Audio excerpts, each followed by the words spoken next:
YG와 JYP의 책걸상. 책에 관한 걸쭉하고 상큼한 이야기. YG와 JYP의 책걸상이 찾아왔습니다. YG 강량구입니다. JYP 박재영입니다. 김PD 김서연입니다. 네. 자, SBS 김서연 PD 오랜만입니다. 네, 오랜만이네요. 네, 작년에 나오고. 작년에 봤네요. 아, 새해 복 많이 받으시고. 새해 복 많이 받으십시오. 두 분도 한 살씩 더 먹었어요, 저희가. 네, 한 살 더 먹어도 뭐 아직 젊잖아요. 그죠? 아직 20대입니다. 네, 야 부럽다. 진짜. 개 부럽습니다. 여기는 오자잖아요. 아유, 그런 얘기 하지 마. 나이 얘기하지 마요. 아, 그런데 오늘 JYP 뭔가 지금 상태가 안 좋아 보여요. 아, 급성 장염으로 추정되는 질병에 걸려. 본인이 의사니까 본인이 진단한 거죠? 예, 예. 네, 네. 한 지금 36시간 정도 네. 힘들었는데 지금 많이 나았습니다. 그래도 다행히. 어쨌든 기운 내서 방송에 끝까지 적극적으로 참여해 주십시오. 네. 네이버에서 아미님 지방 분권이 지방을 망친다 편 들으시고 사회적으로 부정적인 내용이 너무 많아서 망친다 제목만 보고 넘겼더랍니다. 돌이킬 수 없는 약속을 이틀 만에 정리하고 혹시나 하고 시작했는데 마강래 교수님의 설명 너무너무 좋았습니다. 또한 항상 까불이 형제 JYP와 YG가 완전 경청 모드라서 놀랐어요. 오히려 마 교수님의 해설을 더욱 돋보이게 해주었습니다. 길게 늘어선 강변북로 교통방송을 보면서 비슷한 일이면 사는 곳 근방에 직장을 다니면 삶의 질이 올라가지 않을까 잠시 생각했습니다. 이 책도 도전해 봐야겠네요. 네. 원래 지방분권이 지방을 죽인다라고 출판사에서 제목을 제안을 했었는데 마강래 교수님께서 죽인다란 단어는 너무 세서 망친다로 바꾸자라고 하셨다고 했는데 죽인다 했으면 아미님은 독인 개긴이라고 네네. 하죠. 네이버에서 그래야님 송기원의 포스트 게놈 시대 편 들으시고 댓글 남겨주셨는데요. 네, 책을 읽고 방송을 다시 들었습니다. 방송 이후 화제가 됐던 뉴스. 중국에서 에이즈 면역 유전자 조작 아기 탄생이 이해가 되는군요. 떠듬떠듬 읽어 나갔는데 나중에 다시 한번 읽어야 하지 않을까 싶습니다. 네, 팟빵에서 오직 할뿐님 차클에도 나오셨던 송기원 교수님 송기원의 포스트 게놈 시대 책걸상 소개로 먼저 알게 됐던 책입니다라고 네. 하시면서 인스타에 사진도 올려주셨는데요. 이거 책걸상에 나오신 다음에 차이나는 클래스에도 출연을 하셨어요. 차클이라는 줄임말은 이번에 처음 알았습니다. 아, 그래요? 네, 차이나는 클래스입니다. 수지님 저희 단골 고객님 네. 봄에 13권의 토지 대장정을 끝내고 나서 계속 역사 대하 소설을 다시 읽고 싶다는 욕망이 스물스물 올라왔었어요. 그래서 드디어 YG님이 소개해 주셨던 켄 폴릿의 20세기 3부작을 시작했습니다. 6권 중에 첫 번째 거인들의 몰락 2를 다 읽었어요. 너무 재미있습니다. 이야기가 어떻게 전개되나 궁금해서 빨리 다음 권으로 넘어가려고 동시에 걸치고 읽고 있던 책들은 올스탑입니다. 최근엔 켄 폴릿의 바늘구멍이라는 책도 나왔네요. 세상은 넓고 읽을 책은 많아 행복해요. 이렇게 재미있는 영미권의 토지를 소개해 주셔서 감사합니다. 네, 켄 폴릿 20세기 3부작 정말 진짜 영미권 토지라고 할 수 있는데요. 그런데 수진님께서 추가 댓글을 다셨어요. 바늘구멍의 원작은 1978년에 출판됐고 문학동네 블랙팬클럽에서 우리말로 번역되어 나온 것이 2018년 2월이네요. 신작이 아니었습니다. 전 신작보다 이렇게 나온 지는 오래됐는데 우리말 번역본이 최근에 나온 책이 훨씬 더 궁금하더라고요. 더욱더 빨리 읽어보고 싶어 몸이 답니다. 네, 그런데 수진님, 이 바늘구멍이 문학동네에서 처음 나온 게 아니에요. 이게 켄 폴릿의 70년대에 쓴 굉장히 유명한 소설이거든요. 그래서 제가 놀랍게도 1981년에 한진 출판사라는 곳에서 이상영 씨의 번역으로 처음 출간이 된 적이 있고요. 1992년에는 홍명이라는 분의 번역으로 가림이라는 출판사에서 다시 출간되었고 1994년에는 홍영표라는 분의 번역으로 애아출판이라는 곳에서도 출간된 적이 있습니다.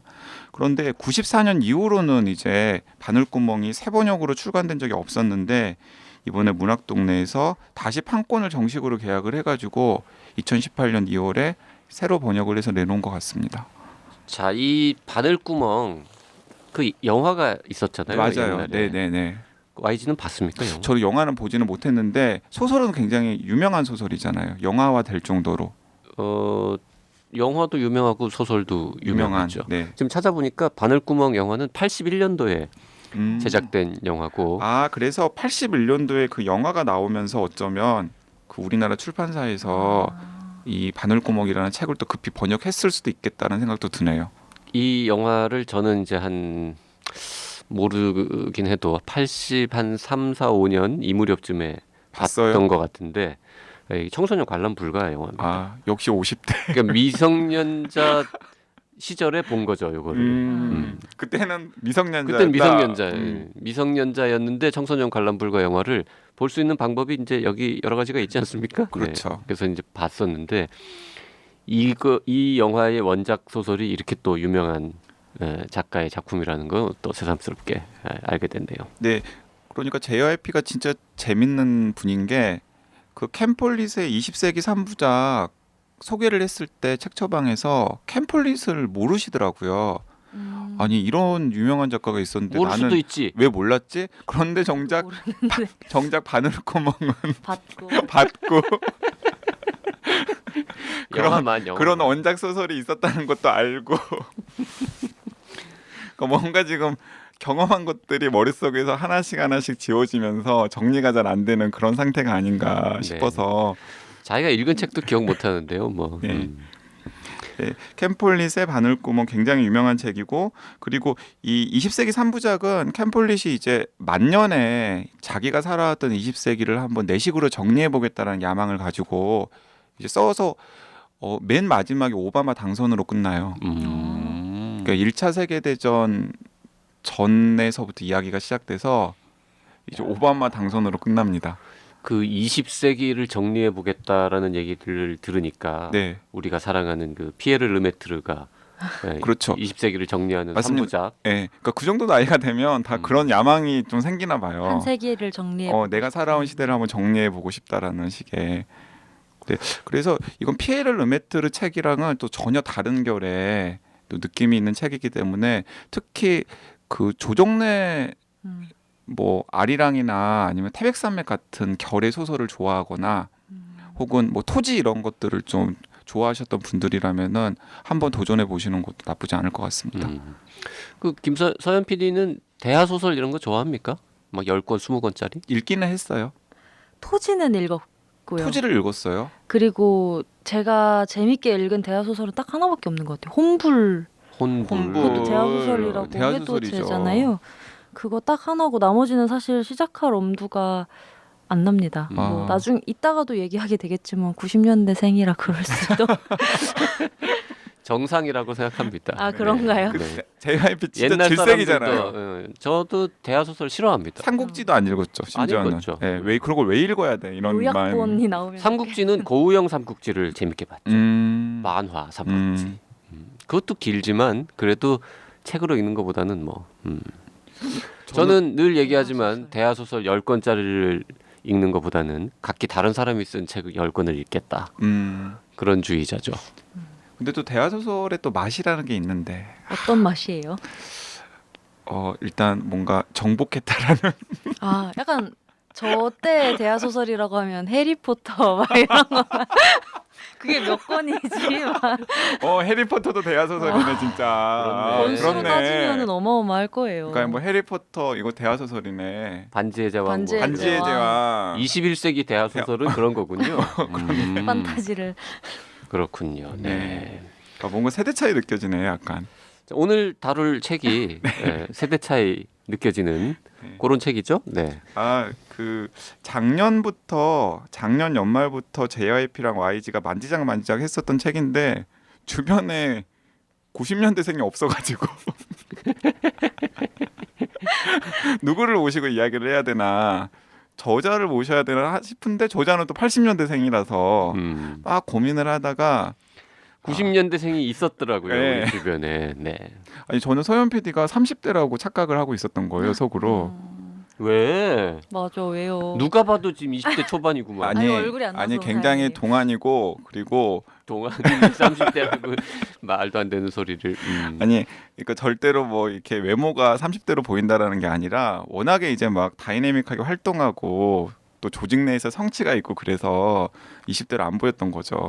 그런데 20대였더라. 90년대생이었더라고요. 네, 막차라고 해야 되나요? 91년생입니다. 지금 이제 첫차 아닙니까? 첫차? 첫차. 90년대 첫차. 지고 있는 지금 애청자분들 첫차. 지금 도대체 감 오신 분들도 있으시고 도대체 무슨 책 하려고 저렇게 서론이 기나 싶을 텐데 이몽택 씨가 지은 90년생이 온다라는 책이 최근에 화제가 되고 있어서 이제 이번 주에는 책걸상에서 서현 PD 모시고 90년생이 온다를 같이 읽어보려고 합니다.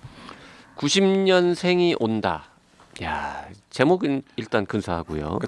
제목으로 반을 먹고 들어갔다고 하죠. 이런 경우는. 표지 디자인도 트렌디하고요. 네. 그리고 그 부제처럼 그 책 위쪽에 쭉 적혀 있는 글자도 간단함, 병맛, 솔직함으로 기업의 흥망성쇠를 좌우하는 90년생이 온다. 간단함, 병맛, 솔직함. 이 표지에 실린 세 키워드가 이 책의 핵심 키워드라고 할 수 있죠. 그렇죠. 뭐 90년생 그리고 간단함, 병맛 또 하나가 뭐였죠? 솔직함. 솔직함. 네. 정직. 그 제가 이 책을 이제 회사에서 보고 있었거든요. 우리 회사에 90년대생 한 명 있거든요. 한 명밖에 없죠. 아니 두어 명 있는데 그 중에 하나가 제가 이 책을 읽는 거를 쓱 보고 지나갔어요. 음. 그리고 나중에 이런 말을 했다고 하더라고요. 우리 주관님이 저 책을 빨리 다 읽었으면 좋겠다. 네, 그 말을 그 90년생이 저한테 했죠. YG님이 권하셨어요? 하고 물어보면서 저 책 빨리 읽었으면 좋겠다. 아니 도대체 조직에서 어떻게 꼰대 짓을 하기에 그 지경입니까? 저 실망입니다. 저 JYP 그렇게 안 봤는데 아니 나이를 들어도 우리가 정신은 늙지 말자 이런 마음가짐을 가지고 있었던 거잖아요. 아니 이제 그런 생각으로 살아왔다고 생각했는데 그 읽었으면 좋겠다고 네, 할 말이 없네요. 네. 반성하며 읽었습니다. 저는 90년생이 온다라는 제목을 보고서 흥미롭네 한번 체크해야 되겠다라고 생각을 했었는데 연말 연시였었던 것 같아요. 이제 그 여러 직종을 가지고 있는 대학교 때 선후배들이 만나는 자리가 있었는데 거기에 홍보쟁이들이 몇 명 있었거든요. 그러니까 이제 기업의 뭐 마케팅 팀이라든가 아니면 기업 PR을 이렇게 따와가지고 홍보를 하시는 기획사 다니시는 분들이 계셨는데 다들 이 책을 읽으셨더라고요. 90년생이 온다라는 책을. 그리고 아니나 다를까 한 번쯤은 체크할 만한 정도의 컨텐츠다. 뭐 강 기자도 안 읽어봤으면 읽어봐라 라고 하시기에 이제 읽어봤죠.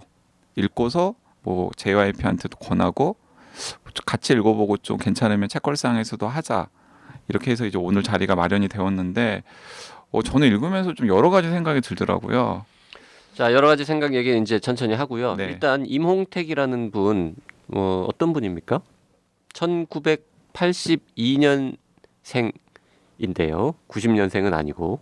서현 PD가 잠깐 소개해 주시죠. 네, 제가 이몽택 씨를 만나기도 했는데요. 저희 프로그램에 오호. 네, 출연을 하셔가지고 일단 82년생이세요. 90년생은 아니십니다. 그리고 2007년 CJ그룹에 입사를 해서 이제 이 책이 나온 계기가 결국 이때 근무할 때 경험으로 쓰게 됐다고 하시더라고요. CJ 인재원에서 신입사원 입문 교육을 맡아서 교육을 하시는 역할을 하셨다고 해요.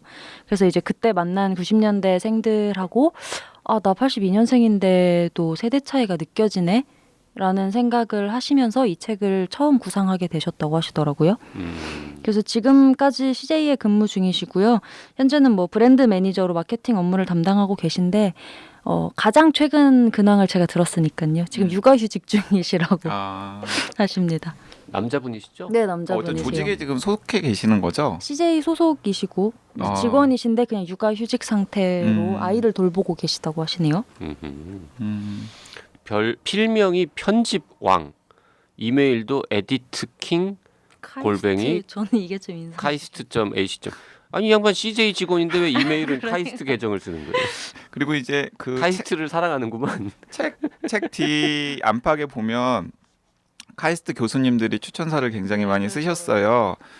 그래서 이제 좀 뒷조사를 해보니까 그 교수님들 밑에서 공부를 하셨더라고요. 석사를 네네 하셨어요. 석사 학위를 하면서 그래서 이제 석사 학위를 받은 학생이 책을 한 권 써서 첫 책을 내놓으니 선생님들께서도 한번 읽어보시고 좋은 말 좀 해주세요. 해서 이제 추천사를 받은 정황인 것 같고요. 저는 그냥 재밌게 읽었어요. 네 그리고 여러 가지 생각도 많이 들었고 스스로를 좀 반성하면서 그 JYP는 어땠습니까? 네, 솔직히 그 YG가 홍보 담당하는 사람들이 정말 강추했다라고 네, 한 하길래 번쯤 읽어볼 법하다. 여러 사람들이 네네. 그래서 굉장히 큰 기대를 가지고 보기 시작을 했는데 기대만큼 막 이렇게 그렇게 훌륭하지는 않았다. 그 얘기부터 하고 싶고요. 하지만 아니 원래 저희가 좀 칭찬을 좀 해준 다음에 욕하는 것 아니었습니까? 뭐 거꾸로 할 수도 있지 뭘. 지금 꼰대로 규정당해서 지금 좀 심기가 불편해서 지금 그런 것 아닙니까? 그게 아니라 꼭 칭찬부터 한 다음에 비판을 해야 된다는 생각 자체가 꼰대스러운 생각이라는 거지. 그러면은 근데 이제, 그 기대가 너무 컸다라는 이야기고요. 네. 근데 하지만 뭐 충분히 즐거운 독서였고 그다음에 분량도 뭐 그렇게 길지는 않고 300쪽 조금 넘으니까요. 쉽게 잘 읽었고 그리고 무엇보다도 저희 회사에서 같이 일하는 이제 90년대생 혹은 80년대생들 후배들을 좀 더 잘 이해할 수 있게 되고 그다음에 저도 이제 콘텐츠를 만드는 회사에서 일하다 보니까 우리 청취자 뭐 시청자들이 또 이 90년대생 많을 거 아니에요. 신세대도. 그래서 그런 분들을 위해서 우리가 어떻게 더 만들어야겠다. 뭐 이런 교훈도 많이 얻고 굉장히 유용한 독서였습니다. 근데 기대가 너무 컸다. YG가 나한테 칭찬을 너무 많이 했거든. 그러니까 그때는 저도 이제 다 안 읽고 뭐 이런 추천을 받았으니까 우리 한번 같이 한번 읽어보지 않을래요? 라는 정도의 이제 제안을 했었던 거고 저도 뭐 기왕에 JYP가 본물을 열었으니 그 원래 저자를 모셔볼 수도 있잖아요. 네. 근데 약간 주저가 되었던 게 저자를 앞에다 두고서 책이 생각만큼 기대했던 것만큼 그리고 그렇게 많이 팔릴 만큼의 좋은 책인지는 잘 모르겠다라는 얘기를 대놓고 하기는 조금 힘들 것 같아서 20세를 했다던데요. 네, 얼마 전에 20세니까 그러니까 20세 굉장히 죠. 화제가 된 거잖아요. 그래서 왜 제 입장에서는 왜 약간 조금 재미없게 느껴지고 조금 책이 좀 부족하게 느껴졌을까를 생각을 해보니까 몇 가지 이유가 있더라고요. 하나는 일단은 그 저자인 이몽택 씨가 이 책이 첫 책이잖아요. 아니에요. 첫 책은 아니세요 또? 첫 책이 아니라고 하시더라고요. 이거 아, 뭐지? 포스케어 포스케어 스토리라고 네. 제가 그래서 똑같이 만났을 때 첫 책이 잘 돼서 너무 좋으시겠어요 했더니 제가 이게 두 번째 책입니다 그러시더라고요. 그래서 그럼 첫 책은 별로 이렇게 널리 화제가 알려지지는 되지는 화제가 않았던 되지는 것 못했었구나. 그런데 이게 그 카카오에서 운영하는 브런치라고 하는 맞습니다. 작가 이제 공간 있잖아요. 거기에 연재했던 내용이 이제 뼈대가 되어가지고 거기에 살을 붙이셨더라고요.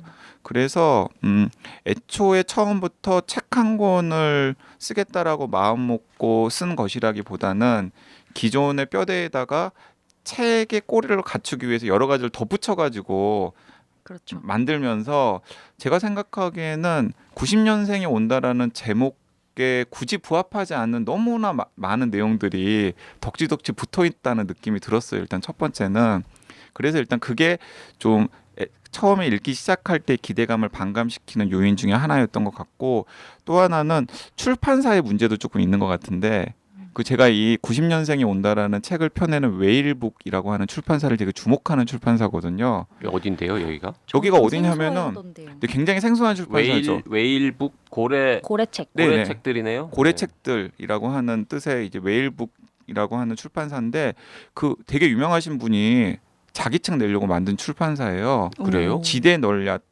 최 사장. 최 사장님께서 아, 네 아 그럼 최 사장의 여태까지 책이 다 여기서 나왔나요? 그러니까 아니죠. 최 사장님이 이제 다른 출판사의 한빛비즈라고 하는 곳에서 책을 많이 팔아서 이제 좀 재력을 쌓으신 다음에 이제 내 책이 이렇게 많이 팔렸는데 나보다 출판사가 더 돈을 많이 버는 게 마음에 안 들어서 직접 차리셨군요. 내가 네, 다 할래, 그러니까 직접 막. 차리신 거죠. 그래서 이제 출판계에서는 이제 그래서 이제 아마 하나씩 본인의 책들도 이제 메일북으로 모으실 테고 본인이 어쨌든 간에 그 지대 널야드로 성공을 했잖아요. 그래서 뭔가 트렌디하면서도 독자들한테 직접적인 정보를 줄 수 있는 색다른 책들을 또 기획도 해보시려고 생각하시는 것 같아서 적극적으로 투고를 받으시는 것 같아요. 그리고 신진 작가를 발굴을 하시고 그래서 최근에 여기서 어떤 책도 나왔냐면 그 출입국 관리국에서 오랫동안 일하셨던 공무원 분이 여권에 대한 책을 또 이 메일북에서 내셨어요. 오, 어떤 재밌겠다, 실질적인 그것도. 도움을 주나요 독자들에게? 아니 그러니까 이제 여권에 대한 책은 사실 없잖아요. 여러 나라에서 이미그레이션 쉽게 통과하는 법 이런 거야? 영국에서 의심받지 않는 법. 그러니까 이제 우리가 일상적으로 여권을 사용하긴 하지만은 사실은 여권이 어떻게 유래가 되었고 그 여권의 각 나라 여권마다 어떤 의미가 있는 거고 뭔가 문양이라던가 굉장히 지대넓이스러운 네 맞아요. 주제들을 예. 그러니까 가지고 일본 같은 경우에는 이제 그런 종류의 책들이 굉장히 많은데 우리나라에서는 그렇게 그 디테일한 분야들의 책들은 별로 없었는데 이제 그렇게 이제 신진 작가와 새로운 소재들을 발굴을 해서 내시려고 하는 것 같아요. 그래서 그런데 이제 아무래도 그런 이제 시도는 좋지만은 또 이제 만들어진 지 얼마 안 된 출판사니까 이제 책의 구성이라던가 책을 만드는 노하우라든가 이런 건 조직 내에서 많이 축적을 안 돼 있을 테니까 이제 그런 것들도 좀 90년생이 온다가 약간 기대에 못 미치는 이유 중에 하나가 아닌가 하는 생각도 들었습니다. 저는 한 230페이지로 압축했으면 훨씬 좋은 책이 맞아요. 됐을 그러니까 것 조금 같다. 더 이런 생각 임팩트 듭니다. 있게 압축하고 90년생이 온다라는 제목에 맞는 사례들 같은 걸 좀 더 많이 넣었으면 좋을 텐데 너무 무슨 우리나라의 산업 구조가 어떻게 맞아요, 되고 맞아요. 무슨 고용 구조가 어떻게 되고 연령 구조가 어떻게 되고 막 굉장히 의외였어요. 막 예, 그래프 그런 식의 나오고 내용들이만 너무 이래가지고. 많아요. 네. 그 우리가 이 책에 대해서 비판적인 얘기를 하면 YG나 JYP가 그러면 저것들이 꼰대라서 그렇게 생각된다라고 할 수 있는 가능성이 있기 때문에 일단 90년생이 보기에 요즘 어떻게 우리 90년생에 대해서 잘못 알고 있다거나 아, 약간 근데 뭐 그런 거 없어요? 저자 얼굴을 한번 보고 나서 그런지 이렇게 막 두 분이 비판하신 것처럼 비판을 하자니 조금 마음이 안 좋지만 제가 딱 한마디로 정리를 하면 이 책은 시도는 좋았다. 저는 좀 그런 생각은 제목도 들었어요. 좋았다. 제목도 좋았다. 아, 제목을 포함한 모든 시도가 음. 좋았다. 이게 세대를 다룬 책은 좀 많잖아요. 뭐 우석훈 선생님 88만 원 세대도 있었고 엄기호 선생님 이것은 왜 청춘이 아니란 말인가 뭐 이런 책들이 있었는데 그리고 그 작년쯤에 나온 서강대학교의 사회학과 교수인 전상진 교수가 펴낸 세대 게임이라고 하는 책도 있었고요. 네. 그런 책들은 많은데 거기에서 뭔가 젊은 세대들이 그려지는 거를 떠올려 보면 항상 좀 구슬프게 그려진단 말이에요. 어떤 사회 제도 안에 끼어서 뭔가 고통받는 항상 그런 세대로 그려졌는데 또 노예로 살래 짱돌을 던질래. 그렇죠. 뭐 이런 뭔가 식의. 막중한 임무가 있거나 아니면 힘들거나 근데 사회하고 개인의 관계라는 게 그렇게 뭔가 일방적인 건 아니잖아요. 근데 이 책에서 묘사하는 90년생이 굉장히 좀 당차고 트렌드를 만든다 이런 식으로 보는 것 같아서 90년대생으로서는 이런 접근은 뭐 시도는 좋았다. 하지만 저도 뭐 아쉬운 점들이 당연히 있었죠. 그러니까 90년생 입장에서 아쉬운 점들이 있었던 그렇죠. 거죠. 일단 저는 처음에 이게 매대에 올라왔을 때 네. 서점에 매대에 올라왔을 때 제목이 일단 후킹하잖아요. 그래서 보고 야 90년생이 온다 제목 잘 지었네 하고 날개를 딱 폈는데 여기에 82년에 태어났다라고 써 있는 거 뭐 사실은 안 봤어요. 처음에는 안 봤고 아니, 제가 그 저자가 90년생이었으면 오히려 더 봤을 거다. 그쵸 차라리 좀 그랬을 것 같아요. 우리는 이런 인간들이야. 니네 좀 고만 괴롭혀. 뭐 이런 그런 책이었어요. 식의 그렇죠. 하다 90년생이 아닌데 90년생으로 책 파리까지 하니 약간 극단적으로 얘기하면 이렇게까지 나올 수 혹시 있는 거죠. 이 방송 들으시는 분들 중에서 진짜 90년대생인데 내가 책 한 권 쓰겠다. 그럼요. 제목 라고, 그냥 내가 90년생이다 내가 이런 진짜 걸로. 90년생이다라는 책 관심 있으시면 저희 가는 출판사로 연락 주시기 바랍니다. JYP 얼굴 보면서 갑자기 60년생이 간다 이런 제목의 책을 한번 이런 제목의 책을 한번 내보면 어떨까 하는. 자, 딴 얘기 하지 말고. 하지만 이 책은 아까도 말했지만 장점도 많아요. 일단 그럼요, 굉장히 그럼요. 재밌게 잘 읽히고 네, 그리고 제가 90년생 후배들에 대해서 그 제 아랫세대잖아요. 아랫세대에 대해서 미처 몰랐거나 아니면 중요하게 생각하지 않았던 것들에 대해서 다시 한번 생각해보는 계기가 되긴 했어요. 그 90년생을 제대로 이해하는 계기도 되지만 그냥 스스로를 돌아보는 계기가 됩니다. 네. 그렇죠. 네. 그 아니나 다를까 저는 이제 제일 좀 이렇게 오랫동안 멈췄던 대목이 그 꼰대 체크리스트. 꼰대 테스트. 네. 그 책 한가운데쯤에 나오는데요. 신 직장인 꼰대 체크리스트라는 게 있습니다. 어디 뭐 외국 자료를 가지고 이 저자가 수정을 해가지고 좀 새로 만든 것 같은데 1번부터 23번까지 있어요. 이걸 23번까지 쭉 있는데 몇 개나 해당되느냐를 이제 세는 거잖아요 스스로. 그래서 이제 딱 보는데 그렇게 많지 않더라고요. JYP 해당 사항이. 몇 개 정도 JYP. 그래서 이 23개 중에서 이거 뭐 약간 애매한 부분도 있는데 뭐 조금 줄여서 생각하면 뭐 한 2개? 아니면 3개? 하여튼 2-3개 정도 뭐 요렇게 이제 하면서 야, 이 정도면 그래도 꼰대는 아니겠지라면서 이제 결과 해석표를 딱 봤단 말이죠. 네. 딱 봤더니 0개 대단합니다. 당신은 꼰대가 아닙니다. 1개에서 8개 꼰대입니다. 심각하진 않지만 꼰대가 아닌 것도 아닙니다라고 되어 있더라고요. 즉 23개 중에 하나만 해당돼도 꼰대라는 게 이 책의 해석입니다. 그런 의미에서는 JYP 꼰대, YG도 꼰대. 꼰대. 네, 저도 해보니까 뭐 한 3개, 4개 정도? 나보다 더 꼰대네. 뭐 굳이 따지면 서현 PD도 해봤죠 이거. 해봤죠. 몇 개나 해당됩니까? 해당될 것 같은데 왠지? 0개는 아닐 듯. 노코멘트 하면 안 되나요? 일단 뭐 연계는 아닙니다. 우리보다 근데 더 많았나 혹시? 아니, 젊은 꼰대가 더 위험하다고. 근데 이게 제가 물어봤어요. 저자한테 물어봤더니 이거는 무조건 하나가 걸리게 설계를 한 거라고. 그러니까 이 테스트를 통해서 네. 아유 너 스스로를 꼰대야 스스로를 이렇게 돌아봐라. 얘기를 하고 질타를 하고 싶었던 건 아니고 우리는 나이 들면 무조건 꼰대가 될 수밖에 없다라는 게 이분의 기본 생각이래요. 그러면서 이제 남기신 말씀이 이건 사실 제 방송에서 저는 편집해서 내보냈는데 여긴 팟캐스트니까 원래 워딩 그대로 옮기면 우리가 개꼰대는 되지 말고 차라리 덜 꼰대가 되자라는 게 이분의 뭔가 주장이십니다. 그 꼰대를 벗어날 수는 없다. 네, 이몽택 씨 저자가 이 책이 나온 다음에 여기저기서 인터뷰도 많이 하셨는데 그 인터뷰의 중요한 워딩이 딱 그거더라고요. 우리 개꼰대는 되지 말자. 그 꼰대가 되는 건 어쩔 수가 없는데 나이가 들면 맞아요. 개꼰대는 되지 말자. 그런데 JYP는 지금 개꼰대 취급당하고 있는 거 아닙니까? 조직에서? 당신이 이 책을 좀 읽었으면 좋겠다라고 대놓고 얘기하는 걸 보면 네. 개꼰대는 아니지 않을까요? 개꼰대한테는 그런 말도 못 할 거 아니에요. 직접 한 게 아니라면서요. 사실상 그쪽도 했어요. 옆에 있는데 다 들리도록 말했어. 이 정도면 개꼰대겠죠. 슬쩍 아침 일찍 출근해가지고 책을 책상에 올려놓는 거지. 응? 90년생이 온다에 직원이? 올려놓는 거지. 누군가가. 내가 누군지는 모르겠지만 내가 누군지는 모르겠지만. 사장 이거 읽어라 막 이런 느낌으로. 그거보다는 요 직장인 꼰대 체크리스트 그 책값도 비싸잖아요. 23개 요 페이지만 복사해가지고 그냥 딱 책상 위에 올려놓고 가면은 그러면은 너 좀 반성해라 이런 뜻이겠죠. 근데 저는 이 체크리스트에 별로 동의 안 되는 부분들도 있더라고요. 이래서 제가 어쩔 수 없이 꼰대 같지만은 예를 들어서 나이가 들면 지혜로워진다는 말에 동의한다. 동의합니까? 저 나이가 들면은 지혜로워지는 부분들이 분명히 있죠.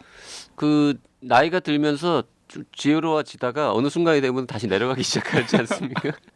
듣고 보니 그렇네요. 올라가다가 이제 내려가시죠. 네. 보통. JYP 요새 이제 내려가기 시작했거든요. 그리고 뭐 예를 들어서 이런 거 있잖아요.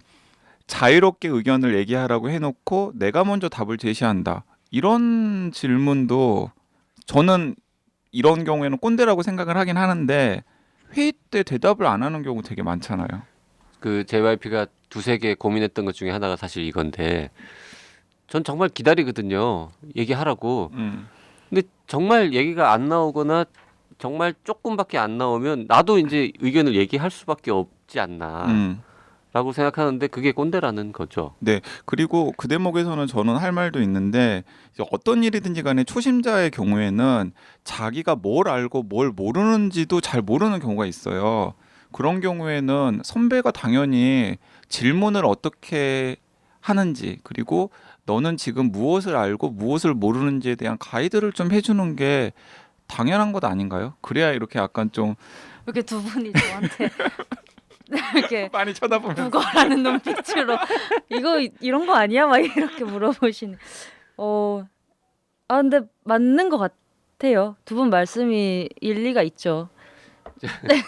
하지만 제가 이제 하고 싶은 말은 아니 저희는 뭐 그 서현 PD 상사는 아니니까 네네. 예, 뭐 선배도 아니고 그러니까 그냥 이렇게 마음대로 그냥 그건 아니다라고 그냥 얘기하셔도 돼요. 나이가 들면 지혜로워진다라는 말에는 저도 어느 정도 동의를 하는데요. 이건 정말 어느 부분의 일 뿐이라는 거. 근데 중요한 건 내가 항상 더 지혜롭다라고 생각하지 않는 게 중요한 것 같아요. 그건 그렇죠. 예, 정확하죠. 이건 네. 아마 좀 그런 맥락에서 나온 체크리스트인 것 같고 자유롭게 의견을 얘기하라고 해놓고 내가 먼저 답을 제시한다라는 항목에 두 분이 굉장히 격앙된 반응을 보여주셨는데 왜냐하면 저는 자꾸 막 가르쳐주고 싶거든요. 후배들한테. 이건 뭐냐면 애초에 내 의견에 이렇게 적극적으로 귀 기울여줄 선배가 질문을 하면 대답을 잘합니다. 질문도 잘합니다. 그러면 지금 JYP 회의 때 나는 두 분이 어떤지 모르겠는데 JYP 회의 때 아무도 제 얘기를 안 하는 케이스에는 건 그래요.